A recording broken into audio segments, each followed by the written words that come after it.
Hola, bienvenidos a un nuevo tutorial.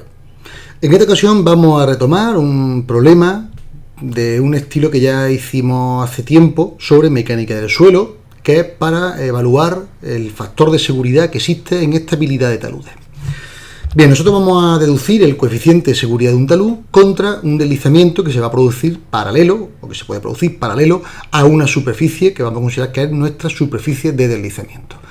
Tenemos un tipo de suelo de este tipo, ya veremos que en función de si lo estamos considerando a corto plazo o a largo plazo, podemos evaluar una diferenciación entre suelo con drenaje o sin drenaje, pero en principio vamos a hacer los cálculos incorporando un factor variable de ambos tipos de suelo que nosotros decidiremos. Bien, aquí lo tenemos. Yo voy a considerar una porción de terreno, vamos a considerar una profundidad de 1 metro y una anchura de 1 metro. Para poder evaluarlo, si luego cambian las medidas, pues simplemente habrá que multiplicar para obtener el cambio. Tenemos nuestro corte de terreno que tiene una potencia y una altura de z, esa es la profundidad, y esta z la vamos a descomponer en dos franjas. Una correspondiente a un terreno que ya está drenado, que ya está consolidado con el tiempo, y otro que puede no estarlo. Entonces vamos a considerarle un factor de humedad. Bien, pues tendríamos entonces, por un lado, que nuestra z, si yo a esta épsilon le considero que es un multiplicador entre 0 y 1, de tal manera que si, por ejemplo, considerara que el 20% del terreno pues tiene humedad, pues consideraría que épsilon vale 0,2. De tal manera que el resto de suelo, hasta llegar a la cota z, sería 1 menos 0,2, 0,8. De ahí este épsilon y este 1 menos épsilon. Bien, pues vamos a considerar que hay un coeficiente épsilon aplicado a un factor de cohesión del terreno y otro 1 menos ese épsilon aplicado a un gamma menos gamma del agua, es decir, la densidad del terreno menos la densidad del agua que está hidratando ese terreno, de tal manera que si sumamos esas dos componentes nos dé como resultado la cota z.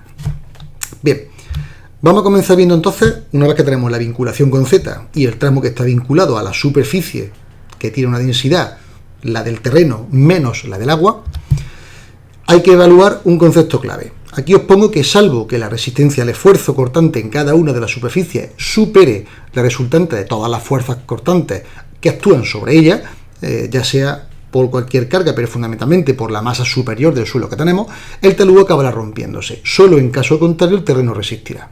Bien, pues lo que vamos a estudiar es cuánto vale la causa que perturba y cuánto vale la fuerza resistente a ese cortante. Por un lado, podemos estudiarlo a corto o lo podemos estudiar a largo. Cuando nos empleamos a corto, empleamos parámetros sin drenaje. Cuando lo empleamos a largo plazo, hay que emplear parámetros con drenaje, porque ya podemos considerar que además el agua, debido a esas filtraciones que ha estado experimentando, puede haber reducido la resistencia al corte que se produce en suelos de tipo cohesivo. Bien, pues las fuerzas que se producen debido a esas caras verticales, vamos a considerar que están en equilibrio, es decir, el empuje que sufre el tramo superior de terreno que estamos empleando contra nuestra rebanada de estudio tiene que ser igual a la resistencia de la parte inferior. No existe una traslación debido a ese tipo de fuerza. Tenemos que tener en cuenta que aquí vamos a asociar algo parecido a lo que es un esfuerzo de rozamiento en un problema de dinámica, solamente que en este caso el terreno lo tenemos coaccionado por dos masas de terreno que están lateralmente contra las caras verticales y una masa encima que provoca un peso, que ese peso es el que puede acabar provocando el deslizamiento sobre el plano. Bien, pues tendríamos una distancia que geométricamente es muy fácil de deducir, que sería 1 partido por el coseno del ángulo.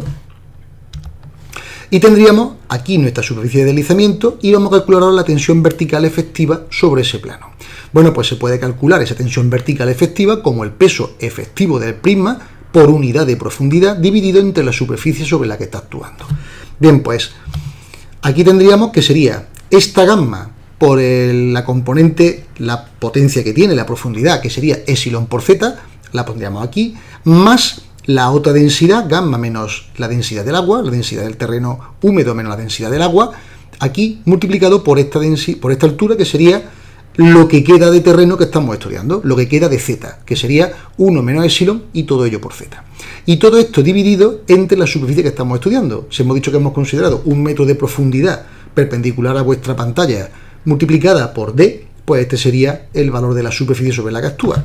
Si ahora sustituimos por 1 partido por el coseno, esa d, y desarrollamos los paréntesis, nos quedaría gamma de z, gamma z, menos gamma del agua z, menos gamma de z, más gamma del agua e por z, dividido por esa distancia. Esto nos quedaría entonces una expresión sigma igual a z por el coseno de beta, factor común de gamma menos gamma del agua, 1 menos epsilon. Esta expresión la podríamos haber sacado de otra forma si lo hubiéramos invertido los términos, es decir, si donde pone epsilon hubiera puesto 1 menos epsilon y si donde pone 1 menos epsilon hubiera puesto epsilon. El resultado final hubiera variado la expresión, pero si somos fieles durante toda la ecuación del problema a lo que he llamado a cada cosa, el resultado final tiene que ser lo mismo, evidentemente. Bien, esta sería nuestra sigma, nuestra tensión vertical efectiva, pero nos interesa la componente perpendicular, la componente normal, y esa componente normal la obtenemos multiplicando lo que nos ha salido por el coseno del ángulo.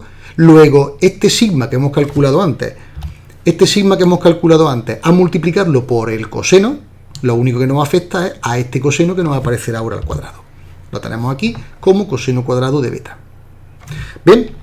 Al mismo tiempo tenemos que calcular cuánto vale la resistencia al corte sobre el plano de deslizamiento. Reservamos aquí este valor para posteriormente introducirlo en la fórmula del factor de seguridad, pero necesitamos ahora calcular la resistencia al corte y para ello acudimos a la fórmula de Coulomb.